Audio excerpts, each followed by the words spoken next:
Teman-teman sekalian yang dirahmati Allah Subhanahu wa taala.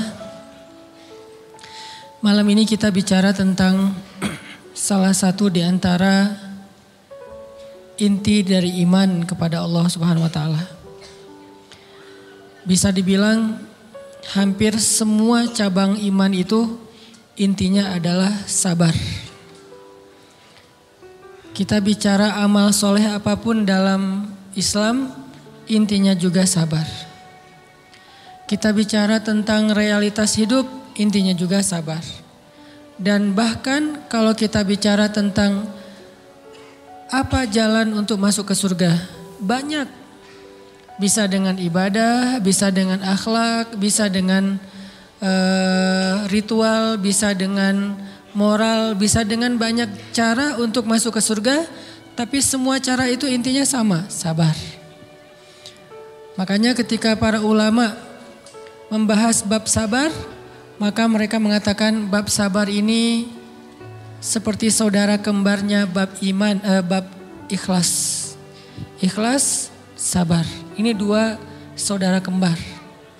Sehingga kalau kita bicara tentang Islam, kita pasti bicara tentang dua hal ini. Pertama ikhlas, kemudian sabar. Ikhlas dan sabar ini nanti menjadi modal kita untuk istiqomah sampai akhir hayat kita. Maka pada malam ini kita akan ngomongin tentang masalah sabar. Walaupun ini bukan tema baru, bukan materi yang saya pikir baru pertama kita dengar. Tapi saya yakin semua kita tetap harus belajar tentang sabar. Karena walaupun 1000 kali kita dengar tentang bab sabar, toh pada kenyataannya kita kadang kalau mau jujur kepada diri kita sendiri, kayaknya kita belum menjadi orang yang penyabar. Syarat menjadi orang yang penyabar bukan sering mendengar wawasan tentang sabar. Baru disebut orang yang penyabar bukan gara-gara dia tahu ayat dan hadis-hadis sabar. Orang yang penyabar itu adalah orang yang sering ngalamin ujian dan dia bisa lewatin ujian-ujian itu. Baru disebut penyabar. Walaupun kadang dia gak tahu ayatnya. Walaupun dia gak hafal hadisnya. Walaupun dia gak tahu wawasan dan ceramah dengan materi tentang sabar, tapi bisa jadi dia lebih penyabar daripada kita yang duduk dalam majelis ilmu tentang bab sabar. Makanya kita butuh terus untuk belajar sabar, di-refresh lagi dengan kajian-kajian kayak gini. Mudah-mudahan dengan sifat sabar kita akan mendapatkan banyak kebaikan dari Allah Subhanahu wa taala. Teman-teman yang dirahmati Allah Subhanahu wa taala, di ayat kedua surat Al-Ankabut Allah menyampaikan sebuah sindiran. Allah nyindir dengan bahasa, emangnya manusia pikir Allah akan biarin aja mereka mengatakan kami telah beriman, sementara mereka tidak diuji. Ini Allah lagi menyindir orang-orang yang selama ini berputus asa setelah beriman. Berputus asa setelah berhijrah. Berputus asa dan mengeluh setelah bertaubat. Allah lagi nyindir mereka nih. Seolah-olah Allah bilang, kenapa setelah kalian beriman malah kalian masih berkeluh kesah? Kenapa kalian setelah bertaubat malah menjadi ragu kepada Allah? Kenapa kalian setelah berhijrah malah jadi labil? Bukankah harusnya setelah kalian menyatakan kami taubat, kami hijrah, kami beriman, harusnya iman kalian makin mantap? Dan bukti bahwa iman kalian mantap apa? Bahwa ketika kalian diuji, kalian sama sekali tidak goyah. Jadi Allah Subhanahu wa taala seolah-olah mengatakan bahwa ujian adalah tabiat iman. Bahwa ujian adalah tabiat iman. Bisa diuji dengan ujian yang kita tidak suka, bisa juga diuji sebaliknya dengan ujian yang kita suka. Bisa diuji dengan ujian yang sifatnya fisik, bisa diuji dengan ujian yang sifatnya harta, bisa juga diuji yang lebih berat lagi dengan ujian yang sifatnya perasaan. Yang jelas semuanya diuji. Bisa diuji dengan ujian musibah, bisa juga diuji dengan godaan-godaan dari syaitan yang melalui hawa nafsu kita. Bisa diuji dengan kemarahan, dipancing oleh orang lain untuk marah, dipancing di sosmed untuk ngebalas komen-komen mereka, dipancing untuk berdebat, dipancing untuk akhirnya kita saling menjudge, saling menjatuhkan, saling menjelekkan. Ini semuanya bentuknya ujian. Makanya Allah Subhanahu wa taala mengatakan di pembukaan surat Al-Ankabut, kalau ujian itu adalah tabiat iman. Ujian dan keimanan itu nggak bisa dipisahkan. Apa hubungan antara iman dengan sabar? Sehingga Allah Subhanahu wa taala menilai keimanan seseorang itu dengan cara mengujinya. Apa hubungan antara iman dengan sabar? Ternyata ciri yang paling jelas orang yang imannya baik adalah sabarnya. Makin baik imannya, harusnya makin kuat kesabarannya. Jadi orang yang paling beriman itu tidak dilihat dari wawasan agamanya.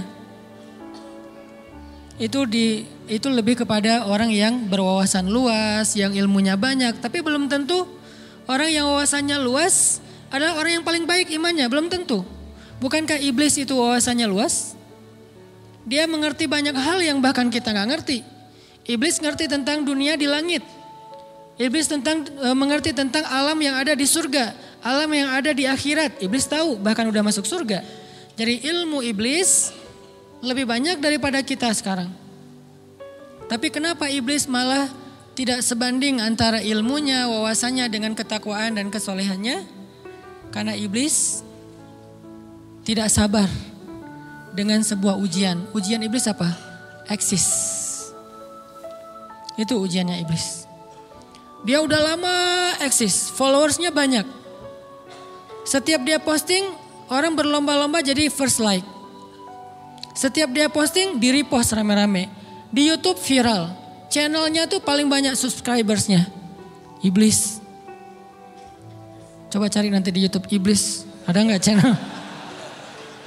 Itu udah viral banget loh, eksis banget. Tiba-tiba datang pendatang baru. Muncul pendatang baru. Pendatang baru ini tiba-tiba melejit. Followersnya langsung nambah, kejar-kejaran akhirnya disalib. Pas lagi kayak gitu dia gak kuat. Dengan ujian nama besar, ujian eksistensi, ujian popularitas, ujian siapa yang lebih dihargai, ujian-ujian kayak gitu.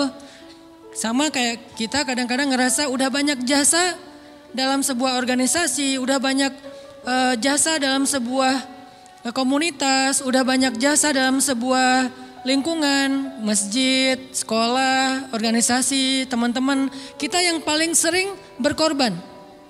Tapi ternyata yang eksis, yang masuk media, yang masuk TV justru orang lain. Itu kan ujian ya. Nah ini nih yang kadang-kadang ujian namanya zulzilu, diguncang perasaannya. Bukan diuji dengan fisik, kadang-kadang ujian sakit, capek, lelah buat kita bisa kita lalui tuh dalam sebuah organisasi nih. Kita lagi bikin kegiatan sosial, baksos di sekolah dengan OSIS-nya, dengan ROHIS-nya, di kampus dengan BEM-nya, dengan LDK-nya. Kita bikin acara baksos. Kan effortnya lumayan ya. Kita begadang untuk meeting, kita survei lapangan, kita kerja malah tidur sehari cuma 1,5 jam, 2 jam.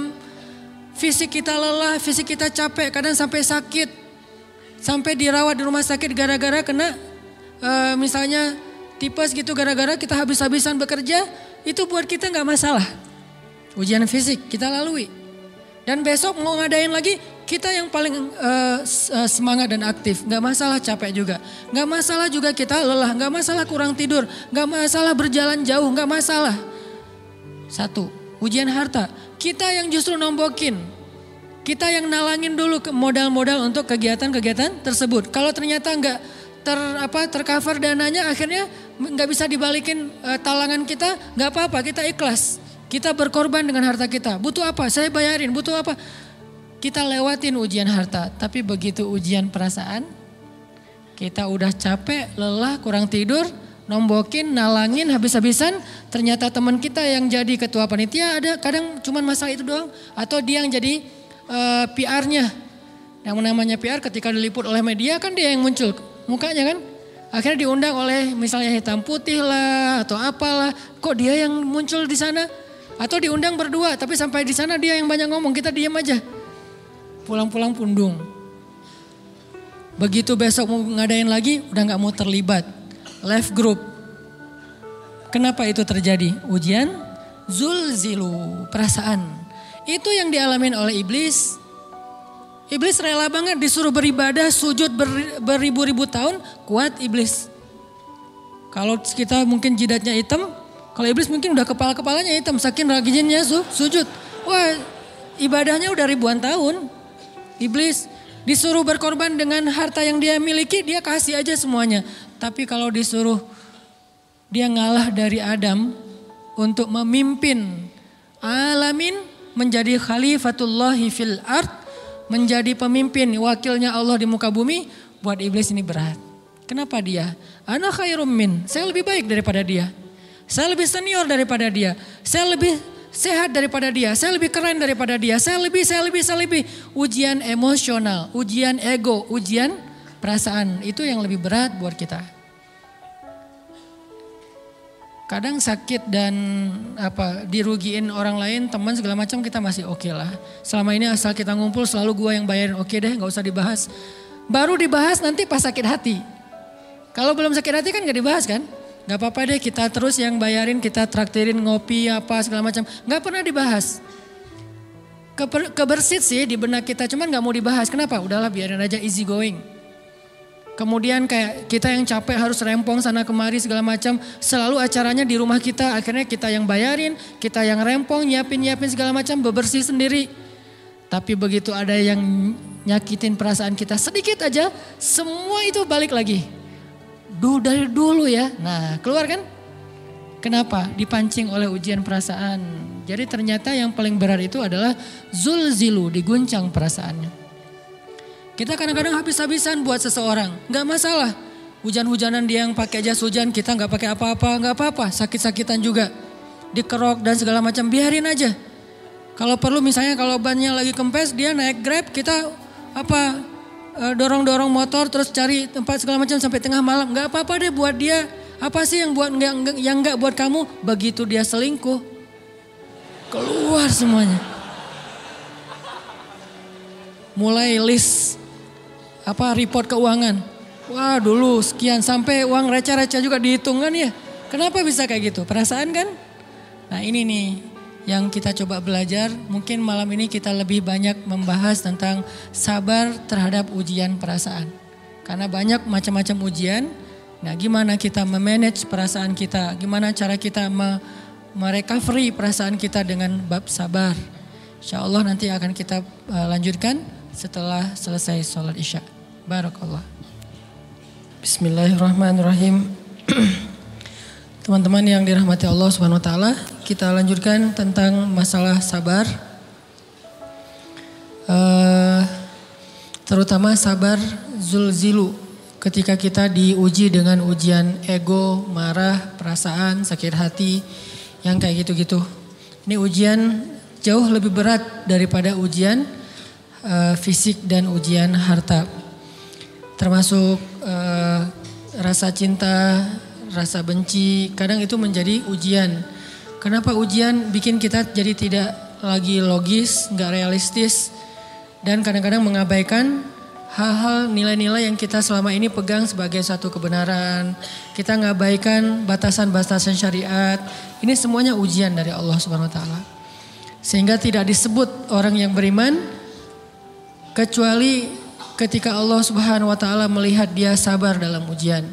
Kalau dia nggak sabar dalam ujian, malah di dalam pembukaan surat Al-Ankabut tadi Allah menggolongkan mereka termasuk orang-orang yang munafik. Apa arti yang orang munafik? Orang yang mengaku beriman tapi sebetulnya dia tidak beriman. Apa salah satu buktinya? Dia tidak sabar. Jadi kalau kita mau menilai diri kita mukmin atau munafik, dan ini bukan materi untuk menjudge orang lain. Oh ternyata dia itu munafik, bukan. Lagi-lagi konsep kita belajar itu angle-nya untuk diri kita sendiri. Saya sangat tidak merekomendasikan kita belajar untuk mendapatkan kaca pembesar, mencari-cari kesalahan saudara kita. Tapi kita belajar untuk semakin bisa bercermin untuk menemukan aib dan kekurangan diri kita. Jadi semakin kita tahu ilmu agama, semakin kita tahu ayat dan hadis, semakin kita punya cerminan untuk menilai diri kita dan memperbaiki diri kita. Bukan nyari kaca pembesar untuk memperjelas aib-aib dan kesalahan orang lain. Kalau kita pengen menilai diri kita ini orang yang mukmin atau munafik, caranya lihat aja kita sabar nggak nih, terutama dalam masalah emosional. Dalam masalah ego, dalam masalah marah, dalam masalah hawa nafsu, dalam masalah perasaan cinta, dalam masalah benci segala macam. Masih bisa nggak kita adil bahkan kepada orang yang kita benci? Adil kepada orang yang kita benci. Adil kepada musuh sekalipun. Bahwa jangan sampai kita gara-gara gak suka kepada seseorang, kita berlaku zalim kepada dia. Jangan. Ini berarti kita harus ngelawan ego kita sendiri. Ego untuk memaafkan orang lain. Ego untuk bisa melupakan kesalahan orang lain. Ego untuk bisa berlapang dada dengan hal-hal yang gak nyaman daripada orang lain. Ini adalah ujian yang paling berat. Di situ kita bisa lihat kita nih mukmin atau munafik. Kalau gak pernah sabar sama sekali dalam masalah ego, dalam masalah emosional, berarti jangan-jangan kita tergolong di antara orang-orang yang kata Allah, wa ma hum bimu'minin. Mereka bukan orang yang beriman. Kata Allah di surat Al-Ankabut, mereka itu adalah wala ya'lamannallahul munafikin, orang-orang yang munafik. Nauzubillah min dzalik. Kalau kita merasa pernah sabar terhadap emosi kita, sekarang kita lihat sesering apa kita sabar terhadap emosi kita. Maka derajat seorang mukmin tergantung tingkat kesabarannya. Ada yang orang sabar hanya kalau disakiti dengan satu kata. Ada yang sabar dengan satu kalimat. Ada yang sabar dengan satu paragraf. Ada yang sabar dibully rame-rame juga dia sabar. Berarti lahum darajatun inda rabbihim. Orang beriman juga bertingkat-tingkat. Dan tingkatan itu tergantung tingkat kesabaran kita dalam menghadapi ujian. Salah satunya ujian emosional kita, perasaan kita. Sehingga teman-teman yang dirahmati Allah SWT, salah satu program kita untuk terus mengembangkan diri, program untuk tumbuh, program untuk memperbaiki diri kita di hadapan Allah itu adalah coba kita program dalam sehari aja, terus kita nilai berapa kali kita berhasil ngelewatin ujian emosional. Bukan cuman marah, termasuk cinta, benci, tersinggung, sakit hati kayak gitu-gitu. Berapa kali kita bisa berhasil melewati itu dalam sehari. Gak usah seminggu, sehari aja. Di jalan, sama temen, di grup WA, di IG, di Twitter, di mana gitu. Coba kita lihat berapa kali kita bisa menahan diri kita dan bersabar. Bukan berarti tidak respon ya, bukan berarti pasif. Kita bisa merespon tapi dengan cara yang elegan. Kita bisa merespon tanpa harus memperlihatkan emosional yang meledak-ledak. Bukan berarti ketika disakiti orang, dihina dan segala macam kita diam aja. Gak selalu kayak gitu. Kadang-kadang kita perlu merespon untuk mengklarifikasi, tabayun kalau kata orang-orang yang dalam ilmu fikih. Kita harus tabayun. Tapi tabayun dengan marah itu beda. Tabayun dengan mencela itu beda. Sehingga kita mencoba menahan diri berpikir, aduh capek kalau gitu. Tapi kan ini bagian dari pembelajaran. Makin terbiasa kayak gitu, terbiasa elegan, maka otomatis jadi nggak terlalu repot lagi. Kan awal-awal bersikap pengen yang bijaksana, yang elegan, yang dewasa, itu kan kadang-kadang harus diusahain ya. Karena belum mengkarakter, harus mikir dulu gimana ya sikap yang paling dewasa, gimana ya sikap yang paling bijaksana, gimana ya sikap yang paling wise, gimana ya sikap yang paling elegan, masih mikir. Tapi setelah berkali-kali kita latihan, lama-lama itu menjadi spontanitas kita. Dan kalau udah bisa kayak gitu, insya Allah kita sudah mulai meniru nih akhlak Nabi Muhammad Sallallahu Alaihi Wasallam. Ini ujian perasaan banget. Kalau tadi saya ngasih contoh diselingkuhin itu sebetulnya cuman bercanda ya. Karena diselingkuhin ini pastinya bukan ujian, tapi musibah. Pengkhianatan ya, tidak ada tempat.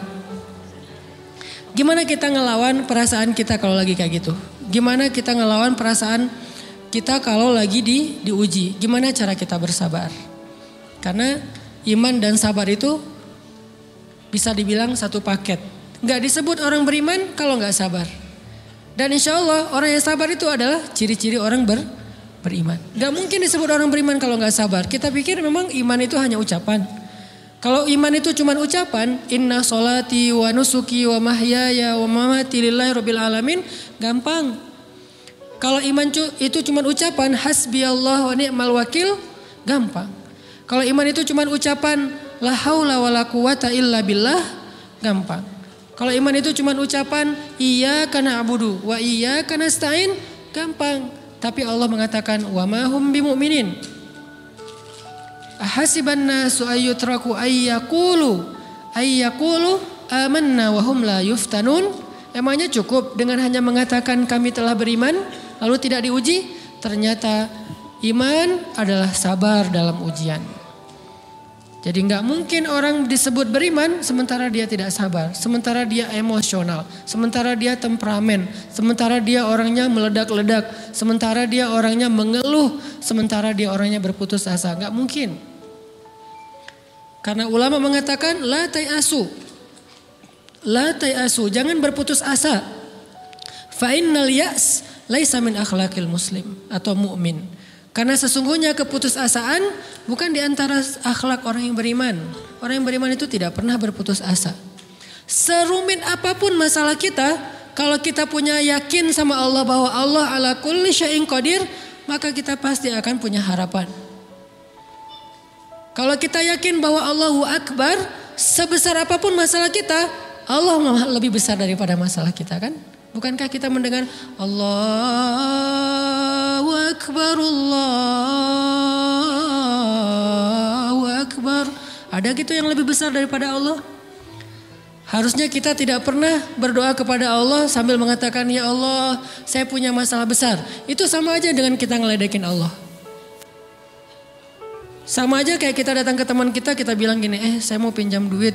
Enggak akan banyak kok, saya tahu kamu kalau kebanyakan kamu enggak akan sanggup. Kan enggak mungkin kita ngomong gitu kan ya.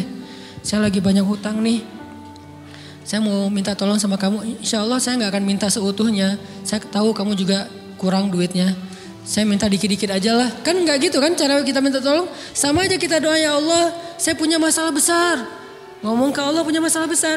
Kalau kita ngomong ke manusia kayak gitu wajar. Tapi ke Allah, ya Allah saya punya masalah kecil nih. Apa? Ada hutang sedikit, berapa? 100 M. Allah kan ghaniyun, maha kaya. Jadi jangan pernah mengatakan 100 M itu besar di hadapan Allah. Kita ngeremehin Allah banget. Bukankah Allah maha kaya? Jangan pernah mengatakan bahwa musibah kita, ditinggalkan orang yang kita cintai, dibully seluruh dunia, itu besar di hadapan Allah. Bukankah Allah cukup buat kamu, kata kamu? Inna sholati wa nusuki wa mahyaya hasbiyallahu ni'mal wakil. Jadi Allahu Akbar. Sehingga kalau kita berdoa, ya Allah saya punya sedikit masalah. Bukankah Umar pernah mengatakan, ya nafsi, idza daqat alaikid dunya, fala taquli ya Rabbi indi hammun kabir, faquli ya hammun indi rabbun kabir. Wahai jiwaku, kalau kamu merasakan kesempitan, kegalauan, bingung, sakit, jangan pernah kamu mengatakan, ya Rabbi saya punya masalah besar. Tapi katakanlah, wahai masalah saya punya Rob yang maha besar. Iman dan harapan, berharap itu nggak bisa dipisahkan. Iman dan sabar itu nggak bisa dipisahkan. Iman dan berserah diri atau menyerahkan urusannya, tawakul atau kita nyebutnya tawakal, nggak bisa dipisahkan. Bagaimana kita mau menyebut diri kita mukmin sementara kita nggak sabar ketika diuji dengan perasaan? Alhamdulillah kalau kita selama ini masih bersabar dengan ujian fisik. Ujian fisik yang setiap hari kita alamin apa? Lelah, capek, pulang kerja, pulang sekolah, pulang dari kampus, ngaji. Capek kan? Belum lagi macet-macetan, belum mandi pula. Dari tadi pagi, dari semalam kurang tidur. Dan segala macam, lelah, capek, ngantuk. Kadang-kadang sampai drop kesehatan kita. Kita bisa lalui itu, gak apa-apa capek-capek juga. Yang penting saya pengen belajar. Jalan nih jauh-jauh, ada yang dari Sumedang, ada yang dari Lembang, ada yang dari Banjaran, dari mana-mana datang pengen ngaji. Jarak jauh gak apa-apa. Macet nggak apa-apa. Lelah nggak apa-apa. Habis duit nggak masalah. Tapi sampai di sini kesenggol dikit aja sama teman kita. Dalam ucapan mungkin, dalam ekspresi kadang-kadang kita senyumin gak dibalas senyum. Atau mungkin hal-hal sepele. Itu bikin seolah-olah amal kita yang udah habis-habisan tadi jadi berkurang sampai habis pahalanya. Ujian perasaan. Kadang-kadang datang ke sini nggak ada rasa tidak nyaman sedikit mungkin dengan teman kita atau dengan orang yang di sebelah kita. Akhirnya kita merasa tersinggung. Akhirnya kayak jadi berlebih-lebihan. Di tangga, di pintu, pas keluar, di tempat wudhu, di mana. Hal sepele sebetulnya. Tapi mengganggunya bukan fisik kita.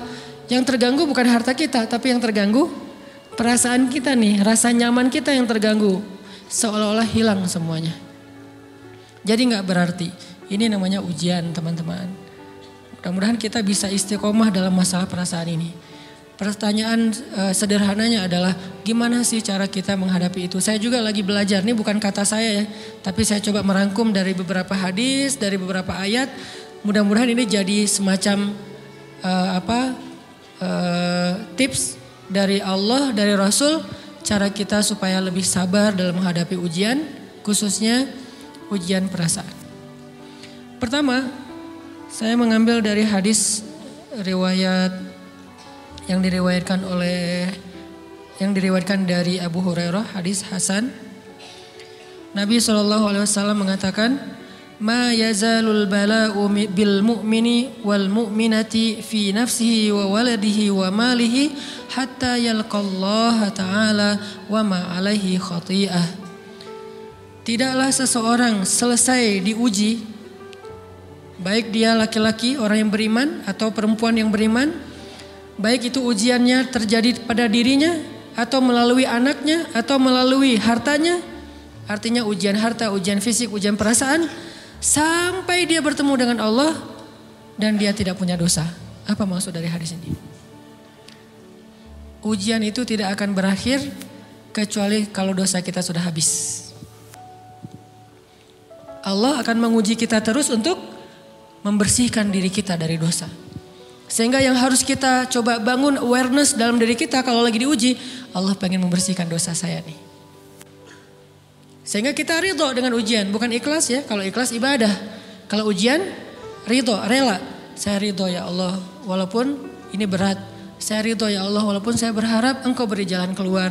Saya ridho ya Allah walaupun saya berharap ditolong oleh Allah. Tapi tetap ridho diberikan ujian itu sambil berdoa diberikan jalan keluar, ditolong, diberikan keajaiban.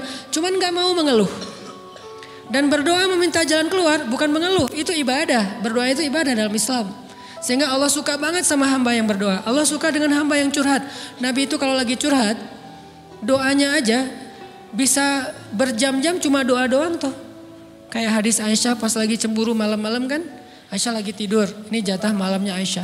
Tiba-tiba dia nyari-nyari raba-raba, Nabi gak ada. Dicari di kamar mandi gak ada. Biasanya Nabi sholat di sebelah Aisyah. Wah curiga nih, jangan-jangan ke rumah si fulan. Dicari ke rumahnya, ditelepon gak aktif, mungkin lagi dicas, datang ke rumahnya. Ketuk pintu. Hafsah, Nabi di rumah kamu enggak? Enggak Aisyah, beneran. Cari ke rumah Sofia. Nabi di sini enggak? Enggak, beneran. Cari ke rumah Maria. Maria di sini enggak Nabi? Enggak. Kemana ya Nabi? Rumah istri-istri yang lain enggak ada. Pas balik ke rumahnya, ngelewat masjid, ngelihat Nabi lagi sujud di Masjid Nabawi, di mihrab. Dan Aisyah mendengar Nabi menangis sambil berdoa. Dan sujudnya itu seperti membaca 1 juz Al-Quran. Dan itu isinya doa nangis. Robbi.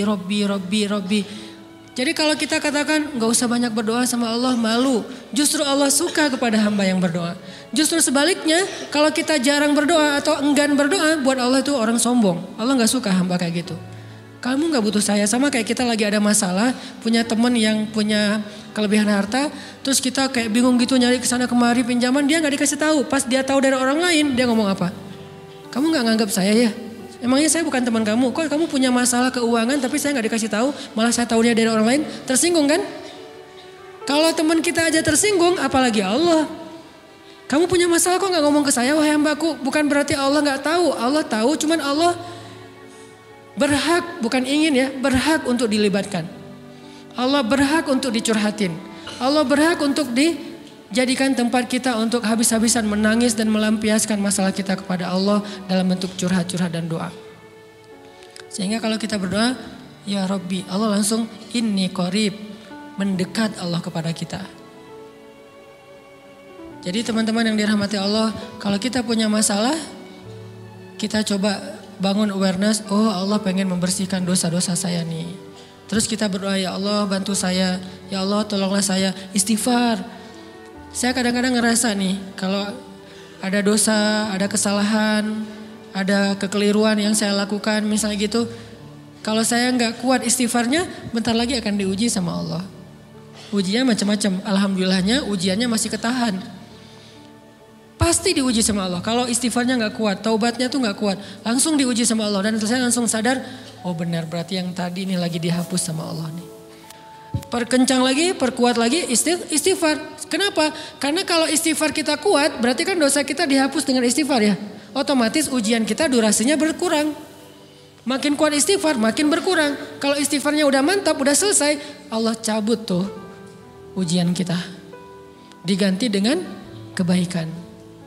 Jadi teman-teman, kita coba sadari, oh kalau Allah menguji saya, emang saya banyak dosa. Sebelum kita mencari kambing hitam, nyalahin orang lain, sebelum kita marah kepada orang lain, kadang wajar kita marah kepada orang lain gara-gara ucapannya, komennya, teks dari dia, wajar.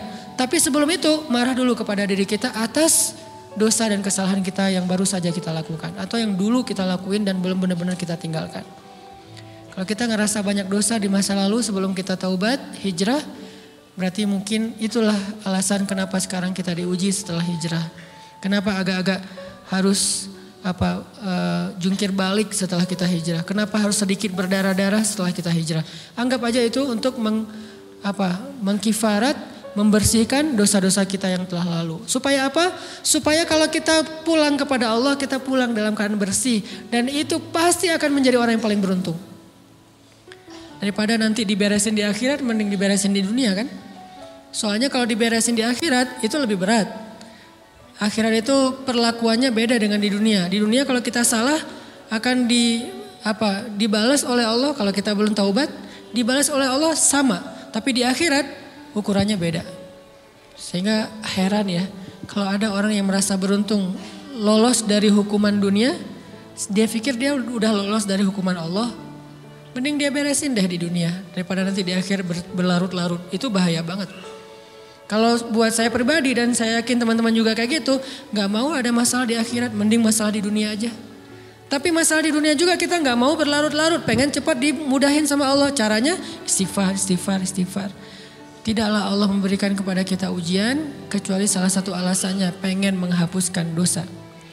Idza kathurat dzunubul 'abdi walam yakun lahu min amalin liyukaffiraha fabtalahu Allahu bil hazan liyukaffiraha. Kalau seorang hamba banyak dosa dan dia nggak cukup amal untuk mengkifarat dosa-dosanya, Allah akan menguji dia dengan rasa sedih, dengan rasa kecewa, dengan rasa berat, sakit hati untuk mengkifarat dosa-dosanya. Itu yang kita bangun. Sehingga kalau ada masalah sama orang lain, kita memperbaiki diri dulu. Bukan sibuk dengan kesalahan dia terus menerus yang gak mau kita maafin. Misalnya ada teman kita nih, jadi clash sama kita. Hal pertama yang kita bangun, astagfirullahaladzim saya banyak dosa nih. Tapi kan yang salah dia, ya. Tapi mungkin dia gak akan mengatakan kalimat itu, gak akan bersikap kayak gitu kalau kita gak punya dosa. Allah sengaja mengutus dia untuk menguji kita lewat kata-katanya, lewat perilakunya, karena kita punya dosa. Jadi penyebab pertama diuji itu bukan teman kita yang salah, itu penyebab kedua. Memang dia salah dan itu harus kita akui, realistis lah. Dia salah, dia gak pas, dia gak bijak, dia apa. Oke, tapi yang mentakdirkan dia salah kepada kita, Allah Subhanahu Wa Taala. Kenapa Allah takdirkan gitu? Karena kita masih punya banyak dosa. Allah kirim kita ujian, bisa manusia, bisa alam, bisa dalam diri kita sendiri. Itu semuanya adalah cara Allah untuk menguji kita dan membersihkan dosa-dosa kita. Ini yang kita bangun pertama. Yang kedua, kata Nabi di dalam hadis Bukhari, may yuridillahu bihi khairan. Yang terkenal kan yufaqihu fiddin, itu yang terkenal. Ternyata ada dua modelnya. Ada may yuridillahu bihi khairan yufaqihu fiddin. Siapa yang Allah pengen kasih dia kebaikan agama, kebaikan, Allah akan buat dia mengerti halal dan haram. Itu berarti Allah sayang sama dia. Ini satu model hadis. Ada model yang kedua, mirip redaksinya. May yuridillahu bihi khairan yusib min. Hadis Bukhari. Siapa yang Allah pengen ngasih dia kebaikan, Allah uji. Hah? Kok gitu caranya? Ternyata kayak gitu rahasianya.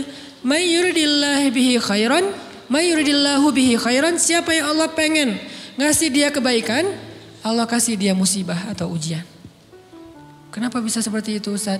Fa inna ma'al usri yusra, inna ma'al usri yusra. Seolah-olah Allah bilang di dalam ayat itu, kalau kalian mau dapat kemudahan, biasanya lewatnya kesusahan dulu. Kalau kalian pengen dapat keberuntungan, biasanya dapatnya kerugian dulu. Tapi keberuntungan dan kerugiannya pasti gak sebanding. Keberuntungannya jauh lebih besar daripada kerugiannya. Kerugian itu kayak modal doang, DP. Jadi kalau kita mau dapat kejutan dari Allah, Allah kasih kita DP. DP-nya apa? Ujian. DP-nya musibah. DP-nya rasa gak nyaman. Itu DP tuh. DP terhadap apa? DP dari Allah terhadap hadiah-hadiah besar yang Allah pengen ngasih ke kita setelahnya. Cuman banyak orang yang menolak DP ini. Sama kayak kita misalnya. Kalau kita mau ngasih dia hadiah, kita kasih dia kayak kejutan dulu. Dia lagi ulang tahun nih, disiram air dulu. Setelah itu dikasih hadiah-hadiah yang mahal. Rela gak disiram air demi hadiah? Rela, udah siramin lagi aja. Kalau setelahnya ada hadiah. Yang kita gak rela, kalau setelah disiram, disuruh bersih-bersih sendiri dan gak dikasih apa-apa, kan gak rela tuh. Berarti ini bab iman. Yakin gak kalau Allah tetap ngasih hadiah? Kan sabar dan iman itu ternyata tahu aman, kembar. Kalau kita yakin Allah ngasih hadiah setelah ngasih kita DP ujian, ya kita akan sabar. Gak apa-apa deh, bentar lagi mau dikasih hadiah, digini-giniin juga gak masalah. Dibully, diapain sama Allah, biarin aja. Ya Allah saya sabar, kan bentar lagi mau dikasih hadiah nih. Ini masalah yakin. Tapi kalau kita gak yakin, apa sih maunya Allah gitu kan. Begitu kalimat ini keluar, maka yang muncul setelahnya adalah mengeluh, berputus asa, dan gak akan sabar menghadapi ujian. Ujian, kata Nabi, may yuridillahu bihi khairan. Siapa yang Allah pengen kasih hadiah, siapa yang Allah pengen kasih kejutan, siapa yang Allah pengen kasih pertolongan, siapa yang Allah pengen kasih kebaikan, yusib min. Allah akan uji dia dulu.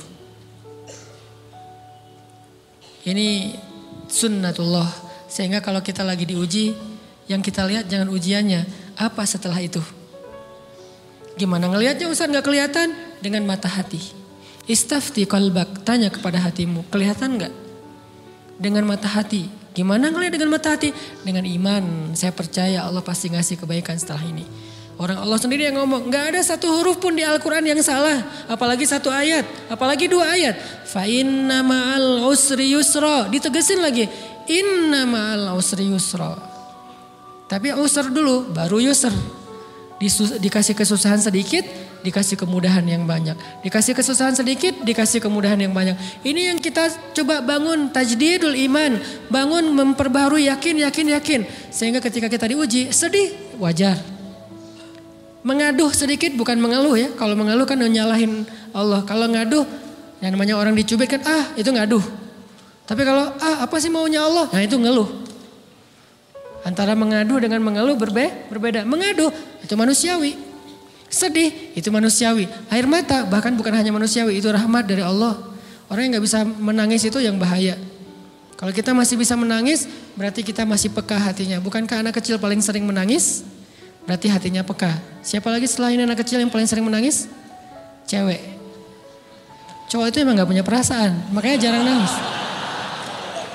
Cewek dikit-dikit nangis, jangan bilang, cemen banget sih nangis, cengeng apa. Enggak, karena dia perasaannya lebih peka dari kita. Itulah kenapa Allah menitipkan bayi kepada perempuan. Kalau dititipin ke laki-laki hancur.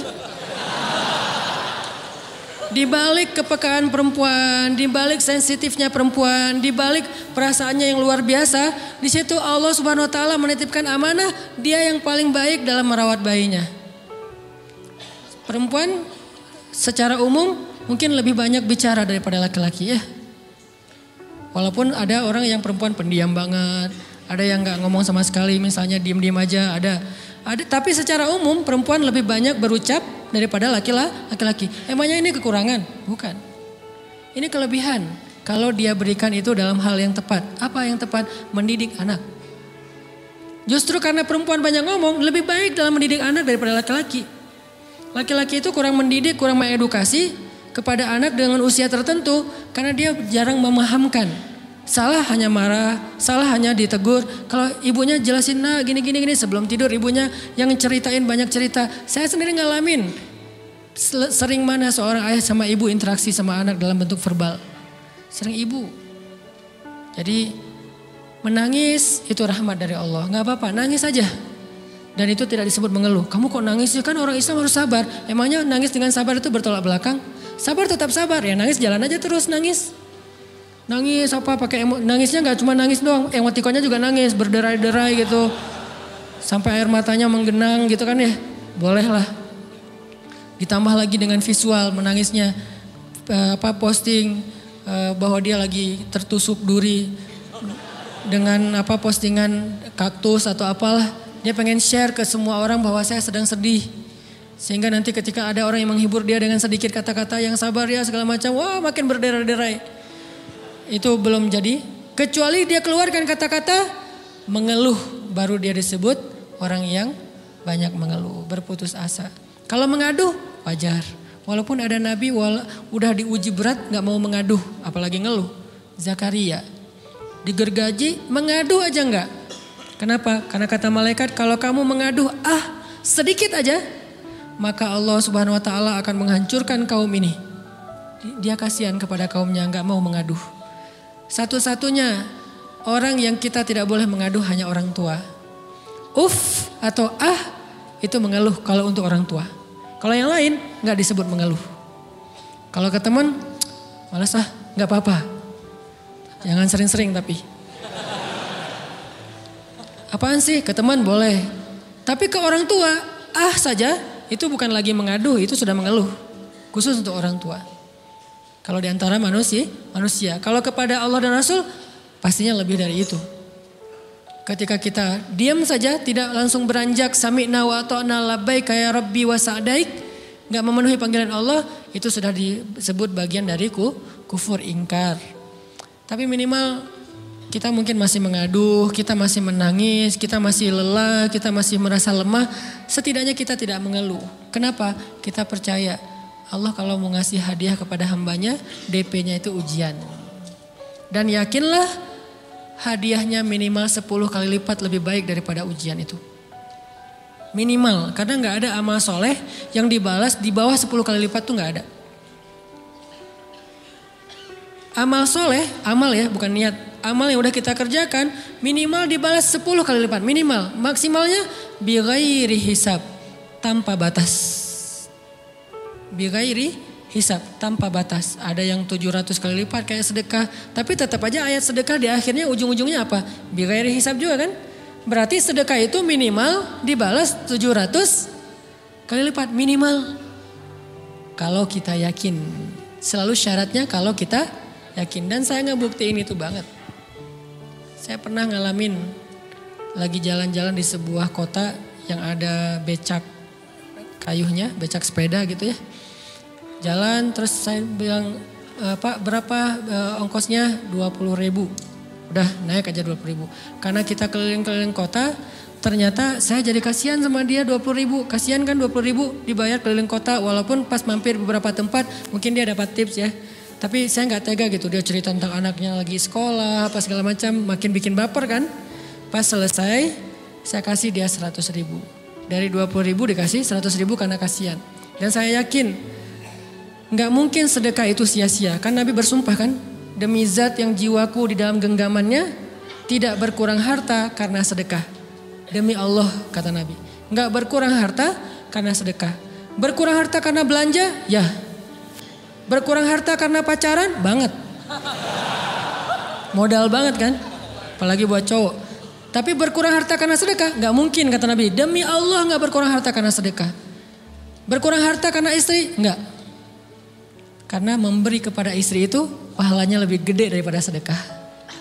Makanya ngemodalin pacaran setelah nikah itu tumbuh berkah. Modal pacaran sebelum nikah itu apes. Jadi kalau pengen modal nih, ngemodalin cewek, traktir, ngapa-ngapain, bayarin, jangan sebelum nikah. Sebelum nikah jadi orang pelit aja, nggak apa-apa. Tapi setelah nikah, jor-joran ngasih, apalagi yang, bayarin semuanya. Kenapa? Pahalanya lebih gede daripada sedekah. Bahkan lebih gede daripada infak fi sabilillah. Seorang suami memberi nafkah istri, itu pahalanya terkadang lebih besar daripada kita berinfak untuk fi sabilillah, untuk korban perang. Saya heran kalau ada orang sedekahnya rajin tapi ke istrinya kikir, aneh, berarti dia nggak ngerti konsep. Padahal memberi kepada istri itu selama itu kebutuhan pokok ya, dan sedikit entertain, nggak apa-apa asal nggak berlebihan, itu luar biasa. Makanya saya kalau jalan sama istri yang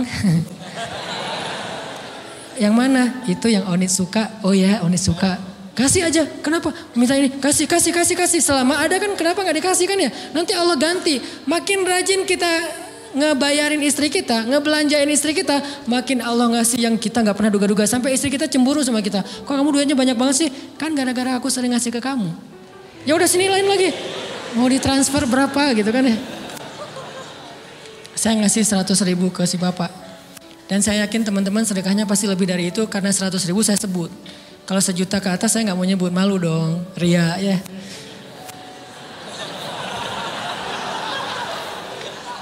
Sebenarnya nggak pernah sih. 100.000 deh, karena kan kecil. Saya kasih 100.000. Ternyata begitu saya kasih 100.000, dia doa. Nah ini nih pentingnya sedekah ke orang yang membutuhkan tapi nggak minta-minta. Dia tulus. Dia langsung doa, ya Allah Pak, mudah-mudahan rezekinya lancar, berkah, bertambah dan segala macam, bahagia keluarganya. Doa-doa ini semuanya dikabulkan dalam hitungan hari. Pertama, bertambah bahagia rumah tangganya, dapat kecupan dari istri. Dia nganggap suami saya cowok banget sih. Mulai 1 nih. 2, demi Allah selang 15 jam kalau nggak salah. Karena waktu itu malam, besok paginya ada orang yang ngejar-ngejar saya pengen ngasih hadiah. Ustadz saya pengen ketemu Ustadz.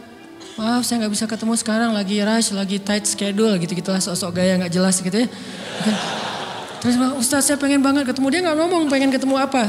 Kalau dia bilang mau ngasih duit kan langsung saya prioritaskan kan ya. Berhubung dia nggak ngomong, ya udahlah, saya sosok jual mahal gitu. Tapi yang namanya rezeki kan gimana kita tolak, dia datang kan. Saya nolak. Pokoknya sebentar aja 5 menit nggak akan ganggu waktu Ustadz. Ya udah besok pagi ya pas breakfast gitu, pakai gaya-gaya dikit breakfast. Pas breakfast, oh ya siap Ustadz, jam berapa? Jam 8. Udah janjian jam 8. Mungkin orangnya nih dengar live streaming, Pak jazakumullah khair jaza. Makasih banyak, mudah-mudahan Allah tambahkan rezekinya. Terus beliau besok mau flight ke luar kota jam 8. Akhirnya ngubungin lagi malamnya, Pak Ustadz maaf gak bisa ketemu besok. Karena saya jam 8 itu jadwal terbang. Oh ya udah gak apa-apa, seneng dong saya gak jadi ketemu kan. Tahu gitu kan nyesel saya tuh, seneng. Besok pagi jam 6, Pak Ustadz alhamdulillah ternyata penerbangan saya di delay ke jam 11. Allah delay penerbangannya demi ngasih rezeki buat saya. Kan luar biasa kan. Nah ini hikmah kepedean saya, kegeeran kepada Allah gitu. Di delay demi saya. Kan kadang-kadang GR ya di depan Allah ya. Robbi akraman kan gitu ayatnya. Allah memuliakan saya dengan istighfar tetap. Akhirnya saya bisa ketemu Ustaz. Saya nggak baca WA-nya. Terlambat baca, baru baca jam 8. Dia udah mulai agak putus asa. Kayaknya udah gak mungkin ketemu nih. Jam 8 pas saya baca, ternyata orangnya nggak di delay. Ya udah saya balas, ya udah sekarang saya tunggu ya jam 9, maaf cuma sebentar. Nggak apa-apa Ustaz 5 menit. Datang dia. Datang ngasih apa coba? Ngasih duit 200 juta. Demi Allah. Cuman berselang beberapa jam saya tolak-tolak. Tahu gitu Pak, datang malam ini aja.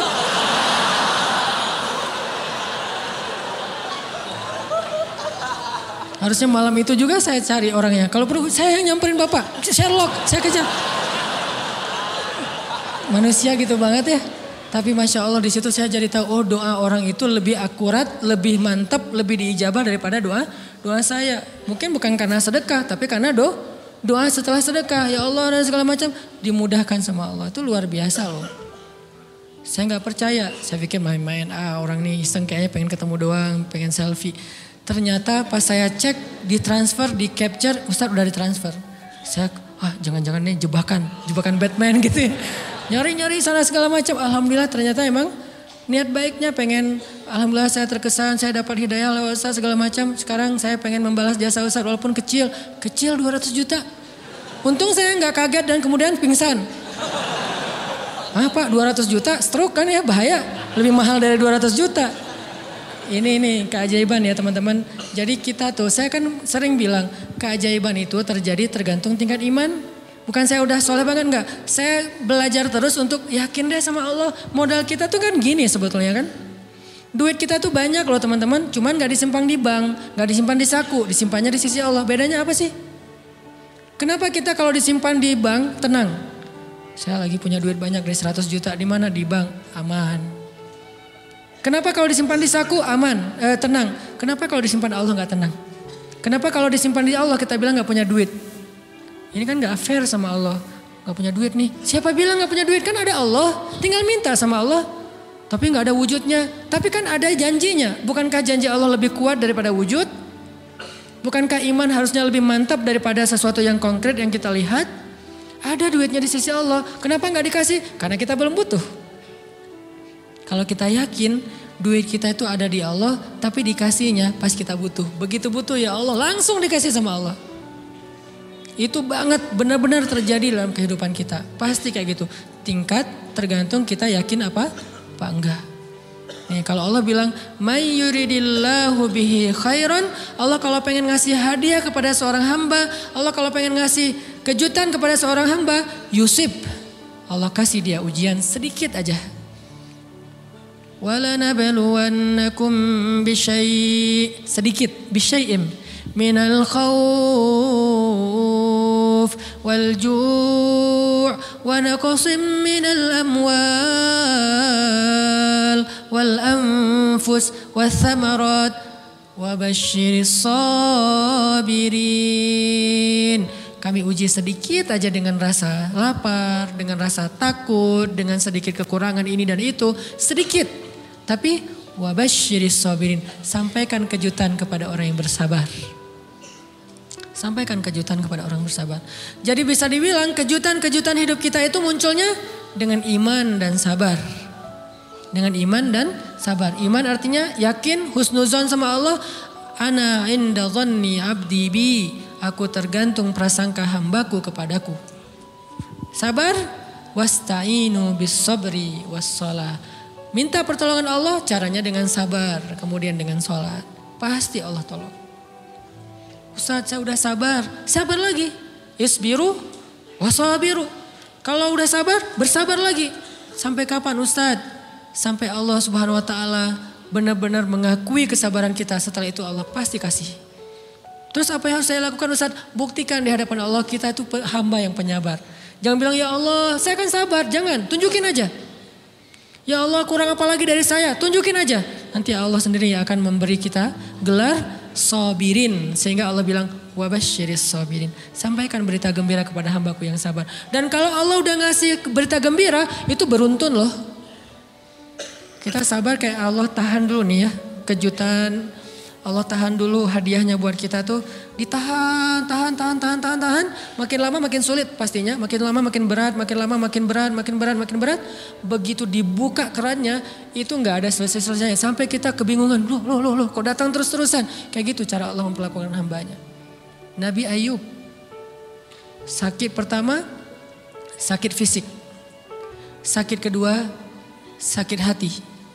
2 penyakit Nabi Ayub. Fisik pertama, beliau lumpuh, beliau sakit. Sakit hatinya apa? Ditinggalkan oleh orang-orang terdekatnya.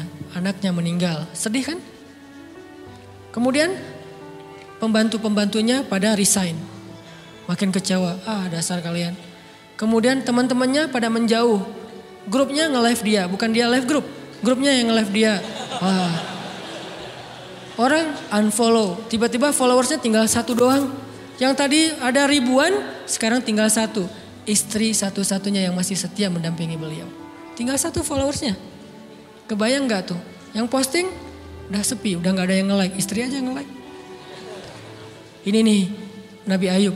Ditambah lagi datang keluarganya ke rumah Nabi Ayub, nggak mau ketemu dalam jarak dekat. Dari luar ngomongnya, Ayub, kami gini. Kemarin kamu harta kamu tuh kan kamu ada masalah minjam duit karena istri kamu ini gimana nih bayarnya? Terus mereka tutup muka, nggak mau tertular. Mereka bilang jangan dekat-dekat dengan Ayub. Yang lebih parah lagi ada yang sampai nuduh gini. Ternyata ya, kamu itu selama ini bukan orang soleh. Selama ini kamu tuh pura-pura pencitraan ordai. Ini buktinya nih. Ternyata akhirnya Allah tunjukin juga borok kamu, aib-aib kamu. Ternyata kamu itu selama ini orang munafik. Jadi Nabi Ayub malah dituduh orang jahat, orang yang terkutuk. Yang selama ini mencitrakan diri sebagai orang baik gara-gara sakit itu dituduh demikian. Sedih luar biasa. Bertahun-tahun, ada riwayat mengatakan 17 tahun, ada yang mengatakan lebih atau kurang. 17 tahun ditahan semua kebaikan oleh Allah. Kecuali satu, iman. Sehingga Nabi Ayub tetap yakin Allah maha baik. Pokoknya yakin Allah maha baik. Allah gimana pun diuji Allah maha baik. Diambil anaknya Allah maha baik. Diambil kesehatannya Allah maha baik. Diambil hartanya Allah maha baik. Jadi orang yang tadinya paling kaya di negerinya sekarang paling miskin di negerinya. Kebayang gak tuh dibalik 180 derajat. Yang tadinya paling kaya gak ada yang lebih kaya daripada Ayub. Sekarang yang paling miskin gak ada yang lebih miskin daripada Ayub. Allah maha baik, Allah maha baik, Allah maha baik. Husnuzon kepada Allah. Dan itu gak sehari 2 hari. 17 tahun husnuzon kepada Allah. Pada puncaknya ketika istri beliau harus menjual rambut, gundul, potong rambut, dijual demi apa? Udah gak tahu lagi ngemodalin apa untuk ngasih makan Nabi Ayub. Akhirnya nyari-nyari kerja gak ada yang nerima. Jual rambut, pakai jilbab, di rumah gak buka-buka jilbab. Ayub curiga. Yang kenapa kamu gak buka jilbab di hadapanku? Enggak apa-apa, kan lagi musim panas, gak apa-apa. Akhirnya Nabi Ayub minta tolong dibukain ada apa, curiga kan. Pas dibuka udah botak rambut istrinya. Nabi Ayub menangis, kenapa, apa yang terjadi? Istrinya bilang, suamiku gak ada lagi modal buat kita makan. Saya cari-cari kerja sana sini, gak ada yang nerima. Bahkan untuk mandiin hewan aja gak diterima. Akhirnya saya jual rambut saya, mudah-mudahan bisa untuk kita makan beberapa hari. Istrinya keluar, Nabi Ayub menangis, baru Nabi Ayub berdoa. Itu juga doanya malu-malu dan husnuzon. Malu-malu, husnuzon. Gimana kalimatnya? Rabbi massaniyaddur. Ya Allah, saya sakit. Gitu doang ngomongnya. Bukan, ya Allah udah sekian tahun saya sakit, saya gini, saya gitu. Enggak. Ya Allah, saya sakit. Wa anta arhamur rahimin. Tapi tetap ya Allah buat saya engkau yang paling baik. Coba, masih ngomong gitu. Arhamur rahimin, gak apa-apa. Jadi seolah-olah mau ngomong, ya Allah saya sakit, tenang saya gak ngeluh ya Allah, engkau tetap yang paling baik. Gitu coba Nabi Ayub ke Allahnya tuh. Langsung Allah munculkan mata air di bawah kaki Nabi Ayub. Tiba-tiba beliau jadi basah, mandi, sembuh semua penyakit, rontok dengan semua luka-lukanya. Dan wajah Nabi Ayub semua tubuhnya menjadi muda. Yang usianya tadi udah 80-an tahun, tiba-tiba menjadi di antara 35 tahun. Itu usia ideal. Maaf ya, saya usianya kurang lebih segitulah. Usia penduduk surga antara 30 sampai 40 tahun. Itu usia penduduk surga. Dan usia itu mempertemukan 2 kebaikan. Fisiknya sudah sempurna dan akalnya juga kebijaksanaannya sudah sempurna. Kalau di bawah 30 tahun fisiknya sempurna, akalnya belum sempurna. Kalau di atas 40 tahun akalnya sempurna, fisiknya sudah berkurang. Antara 30, 40, 45 ya kurang lebih segitulah. Nabi Ayub menjadi muda lagi. Jadi keren. Persis kayak masa mudanya. Jadi kalau ngelihat foto yang postingan pertama di Instagramnya tuh mirip nih. Kan udah postingan yang ke 1000 ya.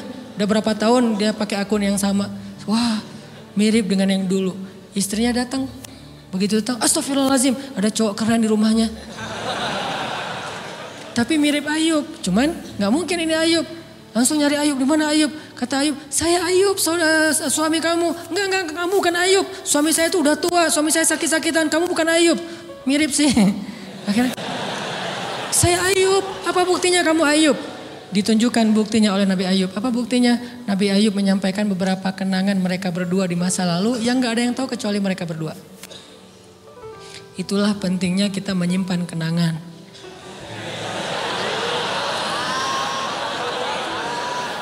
Kalau ada masalah gitu kan, nauzubillah harus operasi wajahnya. Kamu bukan suami saya. Ada buktinya apa? Ada satu hal yang cuma kita berdua yang tahu. Kalau perlu jangan satu hal, banyak hal ya. Cuman kita doang yang tahu. Orang lain nggak tahu. Pas disebut itu benar, tidak ada yang tahu masalah itu kecuali kita berdua. Akhirnya dipeluk Nabi Ayub ngajak istrinya untuk mandi di mata air yang sama. Istrinya mandi langsung muda lagi. Setelah itu Allah SWT beri mereka harta yang sangat banyak. Lihat kalau Allah udah buka, pertama fisiknya disempurnakan lagi. Kemudian Allah turunkan air hujan. Diturunkan hujan bukan air. Hujannya dinar dan dirham. Di belakang rumah Nabi Ayub itu ada tempat penampungan gandum gitu kan. Ada 2 tempat penampungan. Turun hujan pertama dinar. Sampai penuh penampungan gandum dengan dinar, koin-koin dinar yang 1 dinar mungkin harganya sampai 3 juta. Turun banyak, kemudian turun lagi dirham, penuh. Turun lagi di atas atap-atap beliau sampai rumah Nabi Ayub dipenuhi dengan dinar dan dirham. Ini apa? Nabi Ayub kaget.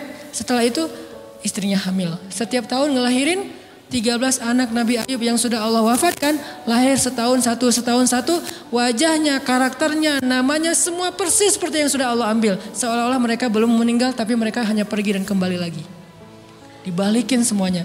Dan Nabi Ayub lebih kaya berpuluh-puluh kali lipat daripada sebelum beliau sakit. Buah dari kesabaran. Artinya Allah kalau mau ngasih kebaikan yang berlipat ganda, yang luar biasa, yusib, Allah kasih dia ujian sedikit. Itu hadis Bukhari. May yuridillahu bihi khairan yusib min. Allah akan menguji dia. Dan yang terakhir yang kita coba bangun juga, ini saya yang lebih ke perasaan ya. Kalau amaliyahnya mungkin ustadz-ustadz lain mengajarkan amal riyadhah buat sabar segala macam. Ini lebih ke perasaan. Satu, kita yakin emang kita layak dikasih hukuman kayak gini, emang kita banyak dosa.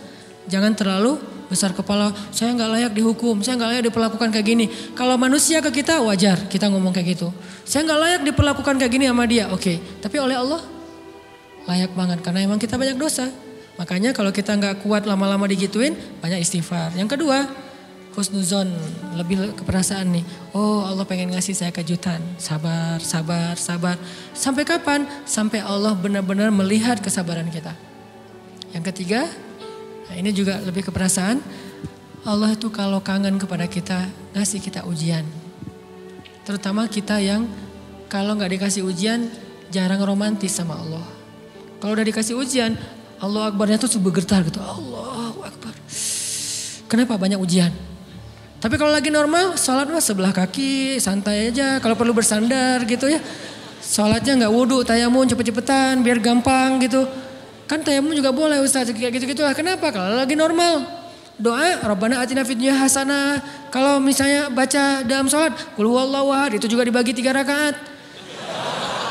Tapi kalau lagi diuji, Alif Lam Mim, Toha, Yasin, semua dibaca pembukaan surat. Khatam 30 juz teh. Kenapa? Lagi diuji. Sholat panjang, doa ya Allah, habis-habisan. Baru takbir udah nangis, Al-Fatihah aja nangis. Terus kalau ini baca Al-Quran, bismillahirrahmanirrahim, khusyuk gitu. Tahajud, belum malam dia udah tahajud gitu. Tahajud, kirain udah saking semangatnya. Maksudnya apa belum malam dia udah tahajud? Dari sore udah kangen malam. Kapan ya malam, kapan ya tengah malam, kapan ya saya pengen tahajud, kangen dengan tahajud. Kan ada orang kayak gitu, saya kenal beberapa orang yang katanya hanya menunggu malam aja setiap hari. Setiap pagi kapan ya malam. Pas malam bahagia tahajud, pagi lagi kapan ya malam. Artinya belum malam udah tahajud, saking kangennya dengan tahajud. Rindu banget sama Allah, romantis banget dengan Allah. Khatam Al-Quran berkali-kali dalam seminggu. Begitu dia dikasih jalan keluar, menjauh sampai lupa sama Allah.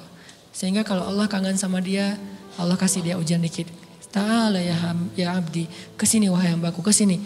Biar kita berdua-duaan lagi nih. Kalau gak mau digituin, tetaplah dekat kepada Allah walaupun kehidupan kita dalam keadaan mudah.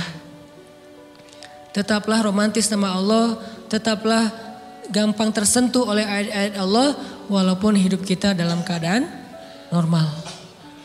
Mudah-mudahan 3 rahasia ini bisa menjadikan kita berhusnuzon dan terbangun awareness kita ketika kita lagi diuji.